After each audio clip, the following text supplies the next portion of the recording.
بسم اللہ الرحمن الرحیم۔ سورۃ القصص سے متعلقہ جو جغرافیائی معلومات اور تصاویر ہم دیکھیں گے، ان میں حضرت موسیٰ علیہ السلام اور ان کے ساتھ تھوڑا سا ذکر حضرت ہارون علیہ السلام کا، اور جن خطوں کے بارے میں دیکھیں گے وہ ایک مصر کا خطہ ہے، اور ایک بہت مختصر سا ایک آیت جو ہے وہ حرم مکی کے بارے میں آئی ہے، تو وہ انشاءاللہ اللہ تعالیٰ نے جو حکم دیا ہے قل سیروا فی الارض فانظروا، کہ تم زمین میں چل پھر کر دیکھو، زمین میں سیر کرو اور غور کرو، تو ہم جو اس تخیلاتی سیر پہ جو جا رہے ہیں، اللہ تعالیٰ اس کو قبول کرے اور تھوڑا سا اجر ہمیں اس کے لیے بھی دے دے، اس کا بھی دے۔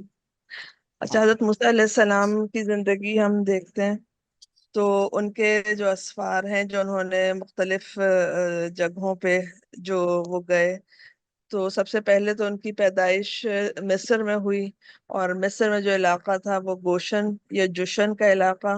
جہاں ان کی پیدائش ہوئی، پھر وہیں پہ واقعہ پیش آیا کہ انہیں نیل میں صندوق میں دریا میں ڈالا گیا، اور پھر فرعون کے محل میں آئے، پھر وہیں پہ وہ بڑے ہوئے، اور پھر اسی جگہ پہ اسی علاقے میں ان کا قبطی سے مقابلہ ہوا 2 دن، اور پھر وہاں سے وہ نکل کر ڈر کے وہ وہاں سے نکل گئے۔ پھر اس کے بعد وہاں سے نکل کے وہ مدین کی طرف گئے، ان کا یہ ایک سفر تھا، وہاں پہ انہوں نے شادی کی، اور پھر اس کے بعد وہ واپس آئے، اور راستے میں وہ طور پر وہ رکے، نبوت ملی انہیں وہاں پہ، اور پھر واپس وہ مصر آ گئے۔ واپس وہ مصر آئے جب مدین سے، تو وہاں پر پھر وہ سارے واقعات ہیں جو کہ ہم نے پڑھے ہیں، کہ انہیں نشانیاں دی گئیں، اور کس طرح سے بنو اسرائیل پر عذاب آتے رہے، فرعون کے مظالم، اور دربار میں جو مکالمے ہوتے تھے قارون کے، اور حامان نے جو کہا، اور پھر جادوگروں سے مقابلے کا جو واقعہ ہوا وہ بھی اسی سرزمین پر ہوا۔ پھر ان کے ایک سفر کا ذکر ہے جب وہ خضر سے ملنے گئے تھے، اور پھر اس کے بعد آگے کا سفر کیا تھا، اور پھر اس کے بعد بہت بڑا سفر جب وہ یہاں سے نکل ہی گئے تھے، بنو اسرائیل کو لے کر یہاں سے خروج ہوا تھا مصر کے علاقے سے، وہ سینا میں جا کے رہے، اور کوہ طور پر انہیں احکام شریعت دیے گئے، انہیں فلسطین میں داخلے کا حکم دیا گیا، اور پھر ان کی قوم جو تھی اس کو صحرا نوردی کا عذاب دیا گیا، سزا دی گئی یا اس کی آزمائش کی گئی، اور پھر وہ فلسطین کے دروازے تک وہ اس کے بعد پہنچے۔ اچھا، یہ ہم دیکھیں جو ان کے ایک تو جہاں پہ وہ تھے، جہاں ان کی پیدائش ہوئی، اور پھر وہ وہاں سے نکل کے جو ان کے سفر تھے، تو ان میں سے ایک سفر جو تھا، بلکہ 2 سفر، وہ ڈر کے وہ نکلے وہاں سے، لیکن دونوں کا انجام ایسا ہوا، دونوں میں اللہ تعالیٰ نے انہیں جو دیا کہ ایک سفر میں انہیں جو ہے وہ نبوت ملی، اور دوسرے سفر میں جب وہ بنو اسرائیل کو لے کر وہ نکلے تھے، اس کے بعد ان کو شریعت کے احکام ملے، اور ایک اہم مقصد جو کہ اس پوری قوم کو دیا گیا وہ یہ کہ اس ارض مقدس میں تم کو داخل ہونا ہے۔ اور پھر بیچ میں نبوت جب ملی تھی اس کے بعد کا جو ایک سفر ہے، غالب امکان یہ ہے کہ وہ نبوت ملنے کے بعد ابتدائی زمانے کا ہوگا، تو اس میں انہیں اللہ تعالیٰ کی جو کائنات، یہ جو دنیا کا کارخانہ چل رہا ہے، اس کی نشانیاں اور اس کے پیچھے جو حکمت ہے وہ انہیں دکھائی گئی۔ ان اسفار کو ہم مختصراً دیکھیں تو یہ مصر کا علاقہ ہے، یہاں پر قاہرہ کے قریب ہی جو اس کا دارالحکومت ہے، وہ جگہ ہے جہاں پر کہ حضرت موسیٰ علیہ السلام کی پیدائش ہوئی۔ پھر اس کے بعد وہ یہاں پہ رہے، جوانی تک، سن رشد تک پہنچے، اور پھر ان کا یہ سفر جو ہے وہ تبوک مدین تک ہوا، جو کہ تبوک کے قریب ہے۔ پھر وہاں سے واپسی کا سفر ہوا، واپسی کا سفر جو ہے وہ اگرچہ جا تو وہ مصر ہی رہے تھے، لیکن راستے میں ایک بہت عظیم کام جو ہوا کہ انہیں نبوت دی گئی وہ کوہ طور پہ، اور پھر اس کے بعد وہ واپس مصر پہنچے، اور پھر وہاں پہ وہ رہے کچھ عرصہ، اور پھر اس کے بعد یہ ان کا سفر جو زیادہ تر مفسرین نے جو کہا ہے کہ ان کا دریائے نیل کی 2 شاخوں کی طرف تھا، اور پھر اس کے بعد وہاں سے وہ نکلے ہیں جب وہ فرعون کے دربار میں وہ رہے، اور پھر وہ سارے واقعات پیش آئے اور وہاں سے خروج کر کے وہ نکلے، اور یہاں سے نہ سے ہوتے ہوئے اور وہ فلسطین کے دروازے تک پہنچے۔ ان سب کو ہم تھوڑا تھوڑا دیکھ لیتے ہیں۔ پہلے تو ہم یہ دیکھ لیں کہ حضرت موسیٰ علیہ السلام، جو ہم پہلے بھی دیکھ چکے ہیں کہ وہ بنو اسرائیل کا ہی حصہ تھے۔ حضرت ابراہیم ان کی اولاد میں سے، حضرت اسحاق جن کا اور ان کی اولاد یعقوب علیہ السلام جن کا نام اسرائیل تھا، اور ان کی اولاد میں حضرت یوسف کے علاوہ ایک لاوی تھے، اور لاوی کی اولاد میں سے یعنی بنو لاوی میں سے تھے حضرت موسیٰ علیہ السلام اور حضرت ہارون علیہ السلام۔ اچھا، پھر اس کے بعد جو ان کو عظیم مشن دیا گیا، جو انہوں نے عظیم سفر کیا، اس کا تعلق بھی اس تاریخ سے بہت زیادہ ہے کہ وہ یہاں مصر میں وہ جو تھے، یہاں ان کی پیدائش ہوئی، اور وہ اس طرح سے کہ اصلاً فلسطین سے ہی ان کا خاندان، ان کی قوم آئی تھی۔ حضرت ابراہیم علیہ السلام عراق سے آ کر فلسطین میں آباد ہوئے تھے، یہاں حضرت سارہ اور اسحاق یہیں پر ہی تھے۔ پھر حضرت یوسف علیہ السلام نکل کے اور مصر گئے، وہ ان کا واقعہ ہوا کس طرح سے ان کے بھائیوں نے انہیں کنویں میں پھینکا، اور پھر وہاں سے وہ مصر پہنچے، اور پھر انہوں نے حضرت یعقوب علیہ السلام کو بلوایا، پورے خاندان کو وہاں سے بلوا لیا۔ مصر کا دارالحکومت حکومت اس وقت ممفس تھا، جو کہ قاہرہ سے 14 میل یعنی بالکل قریب ہے وہاں سے، اور وہاں اس کے کھنڈرات اب بھی موجود ہیں۔ اچھا، پھر اس کے بعد حضرت یوسف علیہ السلام کی وفات کے بعد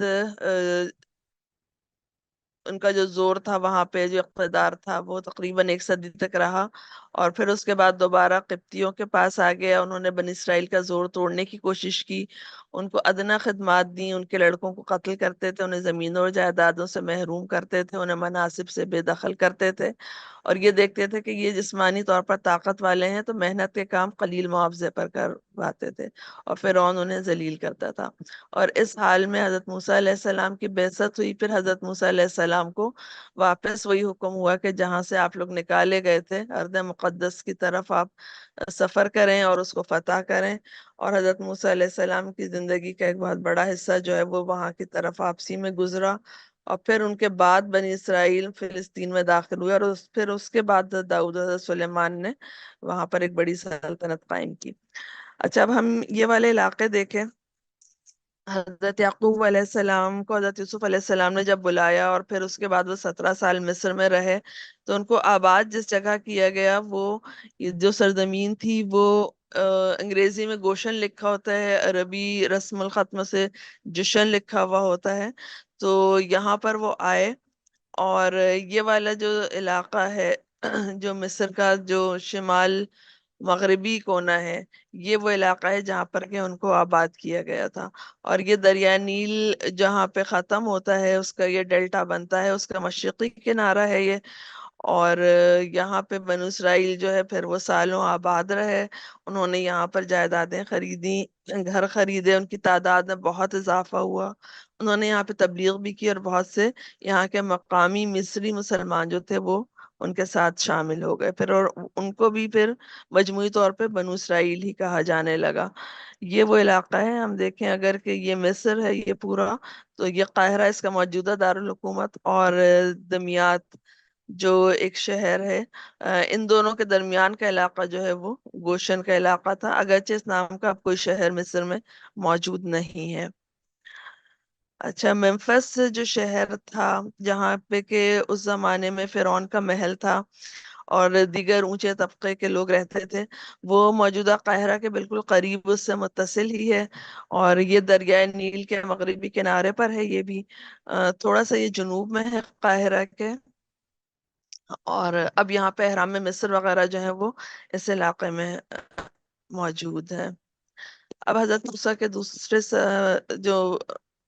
پہلا سفر ہی ہے اس کی طرف آ جاتے ہیں، جو مدین کی طرف تھا۔ مدین وہ علاقہ ہے جو کہ حضرت ابراہیم علیہ السلام کی اولاد جو ان کی بیوی یا کنیز قطورہ کے بطن سے تھی، اور تاریخ میں وہ بن قطورہ کے نام سے معروف ہے۔ ان میں سے ایک قبیلہ تھا جو سب سے زیادہ مشہور ہوا، ان مدیان بن ابراہیم جو ان کے بیٹے تھے، ان کی نسبت سے مدیانی یا اصحاب مدین کہلایا، اور اس کی آبادی یہاں پہ تھی شمالی حجاز میں۔ یہ عرب ہے، یہ اگر دیکھیں اس طرح سے کہ یہ مصر ہے، یہاں پر یہ عرب ہے، اور بیچ میں جو ہے وہ سینا کا جزیرہ نما ہے۔ تو یہ مدین کا علاقہ جو ہے وہ اس طرف تھا، اور اس کی آبادی یہاں سے شمالی حجاز سے فلسطین کے جنوب تک تھی، اور وہاں سے وہ جزیرہ نما سینا میں بھی پھیلے ہوئے تھے، اور یہ بحر قلزم اور خلیج عقبہ کے سواحل تک وہ یہ لوگ موجود تھے۔ اور اس آبادی کا جو صدر مقام تھا وہ شہر مدین تھا، اور حضرت موسیٰ علیہ السلام نے جو سفر کیا وہ اس طرح سے وہ مدین کی طرف آئے۔ اچھا، آج جو وہاں پہ کھنڈرات موجود ہیں وہ اس طرح کے ہیں، اور روایت ہے، کہا جاتا ہے کہ یہاں وہ چشمہ بھی ہے، عین موسیٰ اس کا نام ہے، کہ وہ جہاں سے کہ وہ جس کو انہوں نے استعمال کیا تھا اور پانی پلایا تھا، اور اسی کا پانی جو ہے وہ یہ بھی ہے ان کھنڈرات کے بیچ میں۔ وہاں پہ حضرت موسیٰ علیہ السلام رہے، اور پھر ان کی شادی ہوئی، وہ ان کا واقعہ پورا، اور پھر وہاں سے وہ نکلے کہ اب واپس مصر کی طرف جاتے ہیں۔ تو واپسی میں جب وہ یہاں پر جو علاقہ ہے، یہ جو جزیرہ نما ہے سینا، وہ یہاں پہ رکے تھے تور کے علاقے میں، اور وہاں کوئی وہ مصر کی طرف جا رہے تھے کوئی ٹھکانہ تلاش کرنے کے لیے، اور جب وہ سینا کے جنوبی حصے میں پہنچے تھے تو یہاں وہ جو حصہ ہے یہ جبل موسیٰ کے نام سے یہ پہاڑی جو ہے یہ موجود ہے۔ اچھا، یہ پورا جو جزیرہ نما ہے اس کا نام سینا بھی ہے، اور اس کے جنوبی حصے کو طور بھی کہتے ہیں، اور اس کے جو اس جو جغرافیہ ہے وہ اس طرح سے ہے، یہ بہت ایک اہم لوکیشن پر ہے یہ، کہ اس کے شمال میں جو ہے وہ بحر روم ہے، اور جنوب میں بحر قلزم یا بحر احمر، یہ جس کو ریڈ سی کہتے ہیں وہ ہے، اور بحر احمر کی جو دو شاخیں ہیں، دو خلیج یہاں سے نکلتی ہیں، ایک خلیج عقبہ وہ اس طرف ہے، اس کو عرب سے الگ کرتی ہے، اور یہ خلیج سویس جو کہ اس کو مصر سے الگ کرتی، مین مصر سے، ورنہ یہ بھی اس زمانے میں مصر کا ہی حصہ تھا۔ تو یہاں پر جو پہاڑ جبل موسیٰ جو ہے یہ پہلے کوہ طور کے نام سے بھی مشہور تھا، یہ کوہ سینا بھی اس کو کہتے ہیں، ماؤنٹ سینائی اس کو انگریزی میں کہتے ہیں۔ یہ بہت اونچا پہاڑ ہے، اس کا بالائی حصہ بادلوں سے ڈھکا رہتا ہے، اور اس کے دامن میں یعنی اس سے کچھ نیچے کی طرف اس کے شمال میں سطح سمندر سے 5,000 فٹ کی بلندی پر، یعنی یہ علاقہ بھی اونچا ہی ہے جہاں پر کہ یہ واقعہ پیش آیا تھا، وہاں حضرت موسیٰ نے ایک جھاڑی میں آگ لگی ہوئی دیکھی تھی۔ اور یہ وادی طوا ہے، مطلب یہ تھوڑا نیچے کا علاقہ ہے، اور یہ مقدس اس کو کہا گیا ہے، اس کو بقعۃ المبارکہ کہا گیا ہے، یہ مبارک خطہ ہے یہ۔ اور یہاں پر جب حضرت موسیٰ علیہ السلام نے جھاڑی میں آگ لگی ہوئی دیکھی تو وہ رات کا وقت تھا اور سردیوں کا موسم تھا، اور حضرت موسیٰ کے لیے ایک بالکل اجنبی علاقہ تھا جہاں سے وہ گزر رہے تھے، اس سے انہیں زیادہ واقفیت نہیں تھی، اور انہوں نے اپنے گھر والوں سے یہی کہا تھا کہ میں دیکھتا ہوں کہ یہ آگ کہاں جل رہی ہے، اور راستے آگے کہاں جاتے ہیں، اور کون سی بستیاں قریب ہیں، اور اگر یہ کوئی مسافر بھی ہیں تو کم از کم میں ان سے کچھ انگارے لے آؤں گا کہ ان سے ہم لوگ آگ جلا کر اور کچھ گرمی حاصل کر سکیں گے۔ اچھا، یہ جو جگہ ہے یہاں پر پہلے تو عیسائی بادشاہ جو قسطنطین تھا، کانسٹنٹینس نے یہاں پر ایک کنیسہ تعمیر کروایا تھا، پھر اس کے بعد رومی بادشاہ اس نے یہاں پر جسٹنین نے مونسٹری تعمیر کروائی اور اس کو اس میں شامل کر دیا ہے، دونوں یہاں پر موجود ہیں، اور ان یہاں پر ان کا زیادہ تر جو ہے وہ جو یونانی کلیسا گریک آرتھوڈاکس چرچ اسی کا یہاں پہ قبضہ ہے، اور انہوں نے یہاں پر سینٹ کیتھرین مونسٹری یہاں پر انہوں نے بنائی بھی ہے، جس نے کہ اس پوری چیز کو شامل کیا ہوا ہے۔ اچھا، یہاں چوٹی پر جو ہے وہ ایک غار ہے، یہ ایک کھو ہے جسے غار موسیٰ کہتے ہیں، یہاں یہ ایک زیارت گاہ کی طرح سے ہے، لوگ یہاں آتے ہیں، اس کو دیکھتے ہیں۔ حضرت موسیٰ علیہ السلام جب بعد میں آئے تھے یہاں پہ، جب انہیں شریعت دی گئی تھی، تو انہوں نے یہاں پر اس غار میں قیام کیا تھا۔ اور اس کے قریب جو ہے وہ ایک مسجد بھی بنی ہوئی ہے، اور یہاں پر بھی ایک چیپل بنا ہوا ہے۔ اور یہاں پر جو ہے وہ ایک چٹان ہے جس کے متعلق یہ کہا جاتا ہے کہ یہاں پر ان کو وہ الواح جو ہے وہ دی گئی تھی۔ اچھا، یہ جو پہاڑ ہے جبل موسیٰ، یہ اس کے اوپر سے یہ منظر ہے اس کا، اس خانقاہ کا جو سینٹ کیتھرین مونسٹری ہے، یہ اس پہاڑ کا منظر ہے، کوہ طور کا یا کوہ سینا کا۔ اس میں یہ دکھایا ہے کہ یہاں پہ کوہ سینا یہ اس کا منظر ہے پورا، اور پھر یہ وہ خانقاہ جہاں پہ کہ انہوں نے آگ لگی ہوئی دیکھی تھی، اور یہ رات کا اس کا منظر ہے۔ اچھا، یہ وہ جھاڑی ہے جس کے متعلق روایات ہیں کہ اس میں آگ لگی ہوئی دیکھی تھی حضرت موسیٰ نے، اور اس کی جگہ کو تھوڑا سا بدلا گیا ہے، لیکن اس کے متعلق روایات ہیں کہ یہ صدیوں سے یہ جھاڑی جو ہے یہ اسی طرح سے ہری بھری چلی آ رہی ہے، اور یہاں بھی لوگ آتے ہیں، تینوں مذاہب کے لوگ، مسلمان، عیسائی، یہودی، اور وہ آتے ہیں اور اس کو وہ دیکھ کر جاتے ہیں۔ یہ جو پہاڑ ہے کوہ سینا یا کوہ طور، اس کا قرآن میں ذکر 9 جگہ پر آیا ہے، اور قرآن میں ایک سورت میں اس کے نام پر بھی ہے اتور، اور ایک سورت میں جو ہے وہ قسم کھائی گئی ہے وہ طور سینین۔ اچھا، یہاں پہ جو حضرت موسیٰ علیہ السلام کی زندگی میں جو کام ہوئے وہ یہ کہ ایک تو سب سے پہلی دفعہ حضرت موسیٰ علیہ السلام سے اللہ تعالیٰ نے یہاں پر کلام کیا، پھر یہیں پر ان کو معجزات دیے گئے، ان کا عصا جو سانپ بن جاتا تھا وہ، اور ان کا ہاتھ جو کہ چمکنے لگتا تھا۔ اچھا، پھر ان کو اس کے بعد جب وہ واپس آئے یہاں بنو اسرائیل کے ساتھ تو انہیں احکام بھی یہیں پر دیے گئے،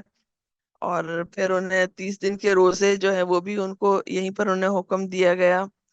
اچھا، پھر اس کے بعد وہ واپس آ کے اپنی قوم میں، اور پھر بنو اسرائیل کے پاس جب وہ سینا میں ہی واپس آئے تھے، اور وہ 70 ان کے بڑوں کو لے کر گئے تھے، جو اللہ تعالیٰ نے جب بلایا تھا تو وہ وہیں پہ لے کر گئے تھے وہ کوہ طور پہ۔ اور پھر اس کے بعد جب وہ واپس آئے وہاں پہ بنو اسرائیل کے پاس، اور انہیں وہ احکام بہت سخت لگے، اور وہ ان پر عمل نہیں کرنا چاہ رہے تھے، اور اللہ تعالیٰ کو ان سے عہد لینا تھا، تو پھر اللہ تعالیٰ نے اسی کوہ طور کو ان کے اوپر اس طرح سے کر دیا تھا کہ ایسا لگتا تھا کہ وہ ان پر چھا جائے گا، اور پھر اس کے بعد اتنی ہیبت کا عالم و طاری ہوا تھا کہ انہوں نے وہ عہد لیا تھا، اس کے سائے میں کوہ طور ان کے اوپر چھا گیا تھا، یا انہیں ایسا لگ رہا تھا کہ وہ چھتری کی طرح سے، بادل کی طرح سے ان کے اوپر آ گیا ہے، اور پھر اس کے سائے میں بنو اسرائیل نے وہ عہد لیا تھا۔ اچھا، اس کی چوٹی پر جو موجود ہے مسجد وہ یہ ہے، اور جو وہاں پہ عیسائیوں کی عبادت گاہ بنی ہوئی ہے وہ اس کی تصویر اس طرح سے ہے۔ اچھا، یہ جو پہاڑی ہے جبل موسیٰ، اس کے ارد گرد دوسری اونچی پہاڑی چوٹیاں بھی ہیں۔ یہ وادی جو ہے وادی طویٰ، اس کے ایک سرے پر وہ پہاڑی بھی ہے جہاں پہ کہ جس کو نبی صالح کہا جاتا ہے، کہ وہاں حضرت صالح علیہ السلام جب ہجرت کی تھی انہوں نے سمود کے علاقے سے، وہاں تشریف لائے تھے، اور وہاں پر ایک مسجد بنی ہوئی ہے۔ پھر ایک پہاڑی جو ہے وہ جبل ہارون کے نام سے ہے، اور اس کے متعلق یہ روایت ہے کہ جب وہ بنو اسرائیل نے بچڑے کی پرستش شروع کی تھی اور وہ سمجھا رہے تھے اور وہ نہیں مانے تھے، تو پھر وہ ناراض ہو کر یہاں آ گئے تھے۔ اور دوسری روایت یہ بھی ہے کہ یہاں حضرت ہارون علیہ السلام کی قبر ہے۔ یہاں اسٹون آف موسیٰ کے نام سے بھی ایک جگہ ہے، اور ایک یہاں پہاڑ ماؤنٹ کیتھرین بھی ہے، اور یہاں جو وادی ہے وہاں پہ وہ اس وادی میں حضرت موسیٰ علیہ السلام نے اس پہاڑ پر آتے ہوئے بنو اسرائیل کو چھوڑا تھا، اور یہ وادی الشیخ کے نام سے موسوم ہے، اور جہاں پہ بنی اسرائیل نے پڑاؤ کیا تھا آج کل اس کو میدان الراحہ کہتے ہیں۔ اور اچھا، اس پورے علاقے کا نام طور ہے، اس کو ویسے عوام جو ہے وہ ارد الفیروز بھی کہتے ہیں، دا لینڈ آف ٹرکوائز، مطلب فیروزہ جو ہوتا ہے جس رنگ کا ہوتا ہے، فیروزہ یہاں پر بہت زیادہ پایا جاتا ہے، یہاں سے نکالا جاتا ہے۔ اور یہ جو جزیرہ نما سینا ہے اس میں جو اس کا جنوبی حصہ ہے ایک صوبے کی ضلع کی طرح سے، اس کا صدر مقام جو ہے وہ طور نامی شہر ہے جو کہ یہاں پر ہی واقع ہے۔ اچھا، یہاں پہ اس علاقے میں جو قریب قریب چیزیں ہیں جو ایک جبل ہارون جو موسوم کیا جاتا ہے، یہ وہ ہے۔ پھر یہیں پر وہ شہر بنا ہوا ہے، اس کا نام سینٹ کیتھرین سٹی ہے، پورا اس کا نام ہی یہ ہے، اسٹون آف موسا، جس کھو میں انہوں نے پناہ لی تھی۔ اچھا، پھر یہاں سے جب انہیں نبوت مل گئی اور انہوں نے واپسی کا سفر شروع کیا، تو فرعون کے دربار میں وہ آئے اور پھر معجزات انہوں نے دکھائے، اور پھر ان کا جادوگروں سے مقابلہ ہوا اور وہ سارا ہوا، اور پھر غالباً تھی شروع کے زمانے میں وہ ملاقات کرنے گئے تھے حضرت خضر علیہ السلام سے۔ اچھا، اس کے متعلق جو کہا جاتا ہے وہ یہ کہ غالباً یہ وہ جگہ تھی جہاں پہ کہ دریا نیل کی دو شاخیں ہیں۔ دریا نیل جو ایک بہت لمبا دریا ہے جو تقریباً 11 ممالک سے گزرتا ہے، کانگو سے شروع ہوتا ہوا یہ Tanzania, Burundi, Rwanda, Kenya, Uganda, اور پھر اس کے بعد جو ہے وہ جنوبی سوڈان اور سوڈان۔ اچھا، اس کی جو شاخ ہے یہ نیل الابیض کہلاتی ہے، وائٹ نائل، یہ وائٹ نائل۔ اور پھر اس کی ایک اور شاخ جو ہے وہ ایتھوپیا سے شروع ہوتی ہے، اس کو بلو نائل کہتے ہیں، اور یہ دونوں جو ملتے ہیں وہ خرطوم، سوڈان کا جو دارالحکومت ہے خرطوم، وہاں پر ملتے ہیں، اور پھر یہاں سے یہ آگے جا کے اور یہ مصر میں داخل ہوتا ہے، اور قاہرہ کے قریب یہ ڈیلٹا بناتا ہے، اور پھر یہاں پہ شمال میں یہ بحر روم یا میڈیٹرینین سی میں گر جاتا ہے۔ تو یہ جو دو شاخیں ہی ملتی ہیں خرطوم میں، یہاں کی طرف حضرت غالباً حضرت موسیٰ علیہ السلام اور ان کے ساتھی جو کہ غالباً حضرت یوشع علیہ السلام تھے، انہوں نے سفر کیا تھا، اور وہ یہاں تک آئے تھے، اور یہاں آ کے ان کی مچھلی جو ہے وہ غائب ہوئی تھی۔ اچھا، یہی دریائے نیل ہے جس کے متعلق ہم تصور کر سکتے ہیں، اگرچہ واقعہ شمال میں ہوا ہوگا، کہ یہاں پہ اسی کی کسی شاخ میں حضرت موسیٰ علیہ السلام کی والدہ نے انہیں تابوت میں ڈال کے اور اس میں ڈالا ہوگا، اور پھر وہاں سے وہ بہتا ہوا جو ہے وہ فرعون کے محل تک وہ صندوق آیا ہوگا۔ یہ دو شاخیں جہاں پر ملتی ہیں وہاں پہ منظر کچھ اس طرح کا ہوتا ہے، یہ نیل الازرق اور یا نیل الابیض، یہ دونوں آ کے اور مل جاتے ہیں۔ اچھا، کچھ اور مفسرین نے بھی بتایا ہے کہ مجمع البحرین سے کیا مراد ہے، کہ وہ کس طرح کون سی جگہ تھی جہاں پہ جا کے حضرت موسیٰ علیہ السلام کی مچھلی جو ہے وہ غائب ہوئی تھی۔ اس کے علاوہ وہ کہتے ہیں کہ وہ یہ ہو سکتا ہے کہ یہ جو بحر احمر ہے اس کی جو دو شاخیں ہیں، خلیج عقبہ اور خلیج احمر، خلیج سویس، یہ جہاں پر ملتے ہیں وہ یہ والا مقام بھی ہو سکتا ہے، یا وہ کہتے ہیں کہ یہ پورا جو بحر احمر اس سے ملتا ہے بحر دریا اردن سے، تو یہاں پہ خشکی کے قریب کوئی وہ مقام ہو سکتا ہے، یا وہ کہتے ہیں مفسرین کہ یہ بحر احمر جو ہے وہ بحر روم سے جو ملتا ہے، تو یہاں بیچ میں کوئی جگہ ایسی ہو سکتی ہے، اگرچہ کوئی خشکی میں ان دونوں کا کوئی اتصال اس طرح سے نہیں تھا اس وقت، لیکن یہ کوئی جگہ یہاں پر ہو سکتی ہے، یا پھر وہ تھوڑی دور کی بات کرتے ہیں کہ وہ خلیج فارس میں جہاں دجلہ اور فرات گرتے ہیں وہ مقام ہو سکتا ہے، یا وہ جنوب کی طرف جہاں بحر ہند اور یہ بحر احمر جا کے بحر ہند میں کھلتا ہے وہ مقام ہو سکتا ہے، یا بحر احمر اور یہ وہ مقام باب المندب کہلاتا ہے وہ والا، یا تھوڑے دور کا ذکر کرتے ہیں کہ وہ مراکش میں طنجہ شہر جہاں کہ یہ بحر روم جا کے اور بحر اوقیانوس سے ملتا ہے، لیکن بہرحال سب سے زیادہ امکان یہی ہے کہ وہ دریائے نیل کی ہی دو شاخوں کی بات جس کے مفسرین ترجیح دیتے ہیں۔ اچھا، پھر بنی اسرائیل کا جب خروج ہوا اور حضرت موسیٰ علیہ السلام جب نکلے وہاں سے، تو بنو اسرائیل بھی سارے اکٹھے ہو کر ان کے ساتھ نکلے تھے۔ یہ وہ علاقہ ہے جہاں پہ کہ وہ رہتے تھے، گوشن یا جوشن کا علاقہ، اور وہ تھوڑا پھیل بھی گئے تھے بنو اسرائیل، تو وہ مصر کے ہر حصے سے آ کر اور ایک جگہ جمع ہوئے تھے یہاں مشرق کی طرف، اور انہیں لے کر حضرت موسیٰ آگے بڑھے تھے، اور ان کا یہ ارادہ ہوگا کہ وہ سمندر کے ساتھ ساتھ چلتے ہوئے اور وہ سینا میں داخل ہو جائیں۔ اچھا، یہاں پہ جو ہے وہ بیچ کا جو علاقہ ہے یہ خلیج سویس اور یہ بحر روم، اس کے بیچ کا علاقہ جو ہے یہاں فوجی چھاونیاں بہت زیادہ تھی،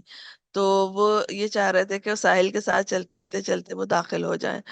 اور بنو اسرائیل نے جس جگہ سے اس کو پار کیا تو وہ غالباً اس کا اسماعیلیہ جو شہر ہے اس کے اور خلیج سویس کے بیچ کا کوئی علاقہ تھا، یہاں سے انہوں نے اس کو پار کیا ہے،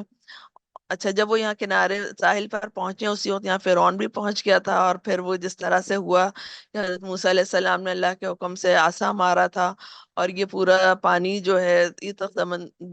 سمندر کا ہی حصہ ہے، یہ دو حصوں میں بٹ گیا تھا اس طرح سے کہ یہ دو ٹیلے بن گئے تھے دو پہاڑوں کی طرح سے، اور بیچ میں ایک سوکھی سڑک کی طرح ہو گئی تھی، اور یہاں اتنی دیر یہ سڑک بنی رہی اور پانی اتنی دیر یہ ٹیلے بنا رہا پہاڑ بنا رہا کہ بنو اسرائیل کا لاکھوں کا لشکر جو ہے، لاکھوں کا جو ان کا قافلہ تھا وہ یہاں سے گزر گیا، اور پھر اس کے بعد فرعون جو ہے وہ بھی چلتا ہوا اور اس کے بیچ تک پہنچ گیا تھا، تو اتنی دیر تک جو ہے وہ پانی وہ سمٹ کر رہا تھا۔ اچھا پھر یہاں سے جب وہ لوگ گزر گئے اس کے بعد وہ جزیرہ نما سینا کے جنوبی علاقے کی طرف ساحل کے ساتھ ساتھ چلتے ہوئے آئے تھے۔ اچھا یہاں پہ جو علاقہ ہے اس کے متعلق یہ کہ یہاں تانبے اور فیروزے کی کانیں ہیں، اور اس کے علاوہ یہاں پر ایک بہت بڑا ایک بت خانہ تھا چاند دیوی کا، اور مفسرین نے خیال ظاہر کیا ہے کہ انہی مقامات میں سے کسی کے پاس گزرتے ہوئے بنو اسرائیل نے حضرت موسیٰ علیہ السلام سے کہا تھا کہ ہمیں بھی ایک خدا جو ہے وہ اس طرح کا تم بنا دو۔ اچھا حضرت موسیٰ علیہ السلام جب بنو اسرائیل کو لے کر اور ادھر آئے تھے، یہاں سفر کر رہے تھے ساحل کے ساتھ ساتھ، تو یہ جو شہر جو بستیاں آ رہی تھیں مارا، الیم اور رفیدیم، ان کے راستے سے وہ آئے، اور یہاں پہ وہ جبل موسیٰ یا کوہ طور ہے، تو انہوں نے بنو اسرائیل کو یہاں پہ ٹھہرایا تھا، 1 سال سے زیادہ وہ یہاں پر ٹھہرے تھے، اور حضرت موسیٰ یہاں پہ گئے تھے، اور یہاں تورات کے بیشتر احکام نازل ہوئے تھے، 10 احکام اللہ تعالیٰ نے انہیں پتھر پر کندہ کرا کے دیے تھے۔ اچھا جو باقی احکام تھے حضرت موسیٰ علیہ السلام نے انہیں لکھوا کر ان کی 12 نقلیں کی تھی، اور پھر جو 12 قبائل ان کے تھے یہاں پہ بنو اسرائیل کے، ان میں تقسیم کر دی تھی، اور جو انہوں نے اپنے قبیلے بنو لاوی کو دی تھی اس کا نام تورات تھا، اور یہ تورات کو اور وہ جو پتھر کی لوحیں تھیں انہوں نے صندوق میں رکھوا دیا تھا جو تابوت سکینہ جو تھا۔ اچھا حضرت موسیٰ علیہ السلام نے یہ بات پہلے ہو گئی کہ یہاں پر ایک میدان میں چھوڑا تھا، جو اس کے دامن میں ہی تھا، جس کو آج کل میدان الراحہ کہتے ہیں، یہیں پہ جبل ہارون ہے جو بچڑے والا واقعہ پیش آیا تھا جہاں پہ کہ حضرت ہارون علیہ السلام چلے گئے تھے۔ پھر حضرت بنو اسرائیل کا یہ حکم ہوا کہ اب تمہیں فلسطین یا ارض مقدس فتح کرنا ہے، جہاں سے کہ تمہیں نکالا گیا تھا، وہ تمہاری میراث ہے۔ تو حضرت موسیٰ علیہ السلام جو ہے وہ یہاں پر جس علاقے میں صحرا بیابان یہ بہت زیادہ ہیں، تو یہ سین کا صحرا ہے، یہ فاران کا ہے، تو یہ فاران کے صحرا کی دشت فاران کی طرف آئے، اور یہاں پہ رک کے انہوں نے ایک وفد بھیجا کہ وہاں سے معلومات لے کر آئے وہاں سے کہ فلسطین کے متعلق۔ تو واپس جو آیا وفد تو اس نے بہت حوصلہ شکن رپورٹ دی کہ وہاں پہ تو بہت زبردست لوگ رہتے ہیں، ان سے نہیں لڑا جا سکتا سوائے دو آدمیوں کے، وہ تھے حضرت یوشع اور کالب، اور باقی بنو اسرائیل نے اس پوری مہم پر جانے سے انکار کر دیا تھا، اور پھر انہیں سزا دی گئی تھی، تو وہ 40 سال یہاں پر بھٹکتے رہے تھے اس پورے دشت فاران میں، یہ بیابان شور یہاں دشت سین میں وہ لوگ پھرتے رہے، اور ان کی لڑائیاں ہوتی رہیں عمالقہ سے، اموریوں سے، یہ ادوم کا علاقہ ہے، ادومیوں سے، یہ مدیانیوں سے ان کی لڑائی ہوتی رہی، یہ اوپر موآب کا علاقہ ہے ان لوگوں سے ہوتی رہی، اور وہ سارے کے سارے جو وہ نسل تھی وہ اس دوران 40 سال میں وہ سب جو ہیں وہ مر گئے، سوائے حضرت یوشع اور کالب کے کہ ان میں سے کوئی یہاں تک نہیں پہنچا۔ اچھا دشت سین میں جب وہ تھے یہاں پہ، تو یہاں پہ علیم اور سینا کے درمیان یہاں پہ ان پر من و سلوہ کا نزول ہوتا تھا جو کہ 40 سال تک رہا تھا، اور پھر اس کے بعد وہ ختم ہو گیا تھا، وہ بالکل مطلب اتنے سالوں تک اس نے اتنے لاکھوں لوگوں کو اس نے غذائیت مہیا کی، لیکن اس کے بعد پھر وہ ختم ہو گیا تھا۔ اچھا اب رہ گیا تھوڑا سا اور کر لیتے ہیں، 1 منٹ میں جتنا ہو جائے۔ یہاں پہ اس کے بعد جب وہ ادوم کی سرحد 40 سال ہو گئے اور ادوم کی سرحد کے قریب پہنچ کر حضرت ہارون علیہ السلام نے وفات پائی، اور پھر حضرت موسیٰ علیہ السلام جو ان کی اولاد تھی بنو اسرائیل کے انہیں لے کر اور یہ موآب تک آئے، اور پھر یہاں پہ یہ دبون اور شتیم یہاں ان شہروں تک وہ پہنچ گیا، اور یہاں پہ یہ جو فلسطین کا علاقہ ہے یہ پورا، یہاں پر اس کا جو شہر تھا پہلا یریکو یا اریحا، اس کے یہاں کوہ اباریم، اس کے باہر ہی حضرت موسیٰ علیہ السلام کا انتقال ہو گیا، اور پھر ان کے بعد ان کے خلیفہ حضرت یوشع علیہ السلام نے امامت سنبھالی۔ حضرت ہارون علیہ السلام کی قبر جو ہے وہ جبل ہارون پر، اور دوسری روایت کے مطابق جو ہم نے دیکھا تھا کہ سینا میں ہے، یہاں سے حضرت موسیٰ علیہ السلام یہاں پہ ان کا انتقال ہوا تھا۔ یہ جو فلسطین کا علاقہ ہے، ویسٹ بینک یا مغربی کنارہ، یہاں پر جیریکو یہ شہر ہے، اس کو دروازہ کہا جاتا ہے فلسطین کا، یہاں سے بنو اسرائیل داخل ہوئے تھے، عیسیٰ علیہ السلام نے پہلا یہ شہر فتح کیا تھا، اور یہیں پہ اس کے قریبی حضرت موسیٰ علیہ السلام کی قبر موجود ہے۔ یہ اس شہر کی اریحا یا یریکو یا جریکو کی تصاویر ہیں، اور یہاں ہی مقام موسیٰ اس کے باہر ہے، جہاں حضرت موسیٰ علیہ السلام کا مقبرہ ہے، جو کہ صلاح الدین ایوبی جب بعد میں یہاں آئے انہوں نے خواب میں دیکھا، اور یہاں پہ انہوں نے مسجد بنائی۔ یہ یروشلم سے 20 کلومیٹر مشرق میں ہے، اور یہ جو فرعون جو ڈوبا تھا، یہ اس کی ممی ہے جو کہ قاہرہ کے ایک میوزیم میں موجود ہے۔ اللہ تعالیٰ نے اس کو نشان عبرت بنایا ہوا ہے۔ اچھا، ہم لوگ یہ بات کر رہے تھے کہ حضرت موسیٰ علیہ السلام جب بنی اسرائیل سے لے کر نکلے، اور اس کے بعد بنی اسرائیلی خروج کے بعد ان کا جزیرہ نما سینا میں ان کا جو سفر تھا، جو جتنے سال وہ وہاں پہ رہے، اور پھر وہ جس راستے سے ہوتے حضرت موسیٰ علیہ السلام فلسطین کے دروازے تک پہنچے، دروازہ یعنی جریکو شہر، اور وہاں پہ ان کا انتقال ہوا، اور وہ جو نکلے تھے ان کے پیچھے فرعون نے ان کا پیچھا کیا تھا، اس کو اللہ تعالیٰ نے اس طرح سے عبرت کا نشان بنا دیا۔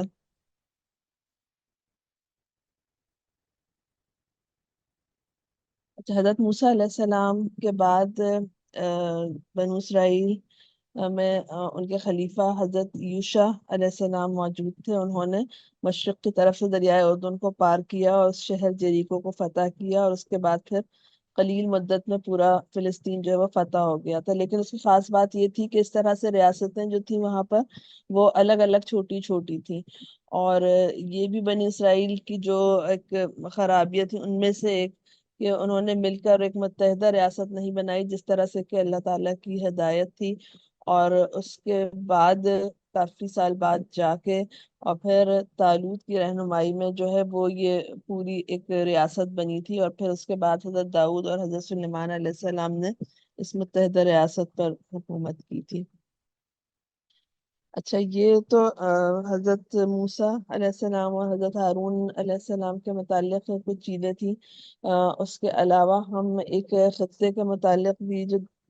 دیکھتے ہیں کہ وہاں پر کون سی ایسی چیزیں ہیں جو کہ اسلامی تاریخ سے متعلق ہیں، خصوصاً عہد نبوی صلی اللہ علیہ وسلم سے متعلق، اور دور انبیاء کے متعلق جو خاص چیزیں ہیں وہ ہم اس میں سے دیکھنے کی کوشش کرتے ہیں۔ تو مصر میں یہ والا دور انبیاء میں سے یہ والا وقت جو ہے وہ ہم نے دیکھا حضرت یوسف علیہ السلام سے حضرت موسیٰ تک، اور اس میں حضرت موسیٰ علیہ السلام کے دور پہ ہم نے خاص طور سے بات کی جو کہ سورۃ القصص میں بڑا حصہ جو ہے وہ ان کا ہے۔ مصر کے متعلق اگر ہم دیکھیں تو مصر کے جو اس پہ جو حکومت کی ہے جن لوگوں نے، فرعون ان کا لقب ہوتا تھا، اور یہ تقریباً قبل مسیح 3000 سال سے لے کر اور حضرت عیسیٰ علیہ السلام کی پیدائش تک، سے 30 سال پہلے تک یہ لوگ حکمران رہے وہاں کے، اور اس کے بعد حضرت عیسیٰ علیہ السلام جب تھے وہاں پہ تو یہ رومی سلطنت کے قبضے میں آ گیا تھا، اور پھر اس کے بعد جب رسول اللہ صلی اللہ علیہ وسلم کی بعثت ہوئی، اور اس کے بعد پھر یہ مسلم قبضے میں جب یہ آیا، مسلمانوں نے اس کو فتح کیا، اور یہاں پہ خلافت کا سنہری دور یہاں پہ شروع ہوا، پھر اموی دور، عباسی دور، فاطمی حکمران، ایوبی حکمران، مملوک حکمران، اور پھر عثمانی سلطنت کے گورنر یہاں پر ہوتے تھے، اور اس کے بعد یہ فرانس کے قبضے میں چلا گیا، اور اس کے بعد سے پھر جب یہاں سے استعمار نکلا ہے، اور اس کے بعد جو حکمران ہیں وہ آج کل کے جو موجودہ ہیں ان کا آپ لوگوں کو علم ہوگا۔ اچھا، یہاں کے بادشاہوں کے متعلق ایک بات یہ کہ قرآن میں حضرت یوسف علیہ السلام کے زمانے میں جو حکمران تھا اس کا ذکر ملک کہہ کر کیا گیا ہے، اور حضرت موسیٰ علیہ السلام کے زمانے کے دو حکمرانوں کا ذکر ہے اور دونوں کو فرعون کہا گیا ہے۔ اور جو اس کے جو روایات میں جو اسرائیلی روایات میں جو اس کا نام ہے، تو جو پیدائش کے وقت تھا اس کا نام غالباً بن فتح تھا، اور جب حضرت موسیٰ علیہ السلام واپس مصر پہنچے اور اس کے بعد بنو اسرائیل کو لے کر وہاں سے نکلے اور وہاں سے خروج ہوا، تو اس وقت کے جو فرعون تھا اس کا نام رامسیس تھا،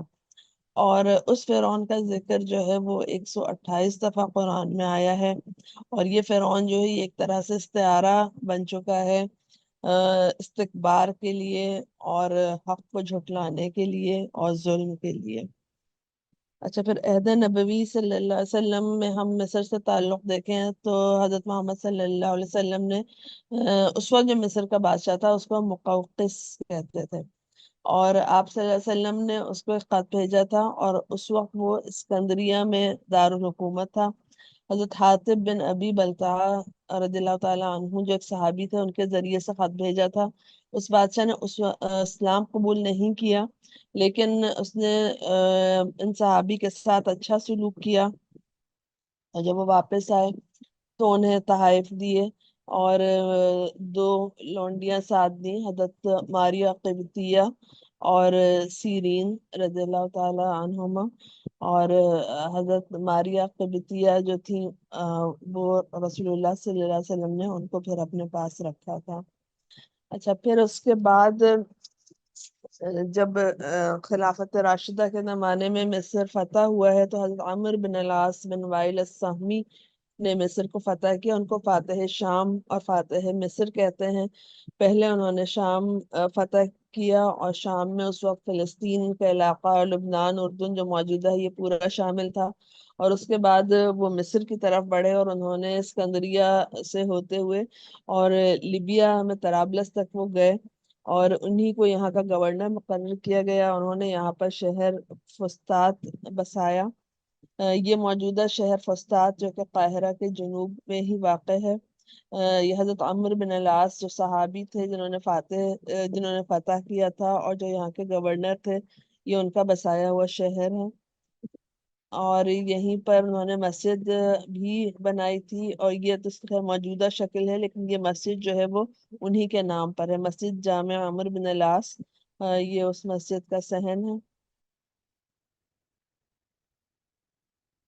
یہ اس طرح سے ہے، یہ قاہرہ شہر ہے، اس کے جنوب میں یہاں پر فسطاط ہے۔ اچھا، یہ دوسری چیز ہے جس کا کہ ہم آج بات کر لیتے ہیں، اور حرم مکی اس کی ہم بات کیوں کریں گے؟ کیونکہ سورۃ القصص میں یہ آیت ہے کہ وہ کہتے ہیں اگر ہم تمہارے ساتھ اس ہدایت کی پیروی اختیار کر لیں تو اپنی زمین سے اچک بھی دیں گے۔ کیا یہ واقعہ نہیں ہے کہ ہم ایک پرامن حرم کو ان کے لیے جائے قیام بنا دیے، جس کی طرف ہر طرح کے ثمرات کھنچے چلے آتے ہیں ہماری طرف سے رزق کے طور پر، مگر ان میں سے اکثر لوگ جانتے نہیں ہیں۔ تو یہ جو سرزمین ہے خانہ کعبہ کی سرزمین، اس کے ارد گرد کا علاقہ جو ہے اسے اللہ تعالیٰ نے، اللہ کے رسول نے اس کو حرم قرار دیا ہے، اور اس میں جو حدود شامل ہیں وہ اس طرح سے ہیں کہ یہ والے مقامات مکہ کے ارد گرد تنعیم اور جیرانہ، جہاں سے کہ احرام باندھ کے اور جو مقامی لوگ ہیں وہ عمرہ جو وہاں کے رہنے والے ہیں وہ عمرہ کر سکتے ہیں۔ پھر اس کے بعد نخلا، جہاں سے کہ ہوتے ہوئے آپ صلی اللہ علیہ وسلم طائف کی طرف گئے تھے، وادی عرنا جو عرفات کا حصہ ہے۔ عرفات کے متعلق یہ بات آپ لوگوں کو معلوم ہوگی کہ اس کا کچھ حصہ جو ہے وہ حرم کی حدود سے باہر ہے، زیادہ تر حصہ حرم کے اندر ہے۔ منا کا اور مزدلفہ تو حرم میں ہی ہے، اور عرفات کا کچھ حصہ حرم سے باہر ہے اور کچھ حصہ اس کا حرم میں ہی ہے۔ اور پھر اس کے بعد مغرب میں حدیبیہ، تو یہ والا جو حدود ہیں یہ حرم ہے، اور اس میں منع ہے گھاس کاٹنا، کسی جانور کا شکار کرنا، اور یہ ایک پرامن علاقہ ہے جس کی حرمت اللہ تعالیٰ نے اور اللہ کے رسول نے اپنے بندوں کو دی ہے، اور اس خطے میں جو ہے وہ یہ والی چیز بھی، یہ نعمت بھی ہے کہ ثمرات جو ہیں وہ ہر طرف سے کھنچے چلے آتے ہیں۔ یہ حرم کی جو حدود ہیں یہ وہی ہیں۔ یہ تھوڑا سا میں اس کو الگ کر دوں کہ یہ حرم اور میقات جو ہیں یہ دونوں الگ چیزیں ہیں۔ حرم جو ہے وہ یہ والا علاقہ ہے، اور میقات جو ہے وہ تھوڑے اور دور سے شروع ہو جاتے ہیں، جہاں سے کہ باہر سے آنے والے احرام باندھتے ہیں، جس میں کہ ذات العرق، قرن المنازل، یلملم، اور الجحفہ، اور ذوالحلیفہ، جو مدینہ کی طرف سے جو آتے ہیں، ذوالحلیفہ، وہ والے میقات جو ہیں وہ شامل ہیں۔ تو یہ ایک بڑی حدود ہے اس کی، اور اس کے اندر جو ہے وہ حرم والی حدود ہے۔ بس سورۃ القصص ہماری ختم ہوئی۔ اس میں اب جو سورۃ العنکبوت شروع ہوگی، تو اس کی بھی ایک آیت اس کو بھی ہم دیکھ لیتے ہیں، وہ بھی اس سے متعلق ہے، اور وہ یہ ہے کہ کیا یہ دیکھتے نہیں ہے کہ ہم نے ایک پرامن حرم بنا دیا ہے، حالانکہ ان کے گرد و پیش لوگ اچک لیے جاتے ہیں، کیا پھر بھی یہ لوگ باطل کو مانتے ہیں اور اللہ کی نعمت کا کفران کرتے ہیں؟ تو یہ سورۃ العنکبوت بھی میں نے دیکھ لی تھی، اصل میں اس میں اور جو واقعات ہیں وہ ہم پہلے کر چکے ہیں۔ حضرت نوح کا، حضرت لوط، حضرت ابراہیم علیہ السلام، اور جو دوسرے واقعات ہیں وہ ہم پہلے بھی دیکھ چکے ہیں۔ تو سورۃ العنکبوت بھی اس لیے میں نے دیکھ لی تھی، اس میں بھی یہ آیت جو ہے وہ حرم مکی سے متعلق تھی، تو اس کو بھی پھر آج لے لیا تھا۔ جی بس یہ اتنا ہی ہے۔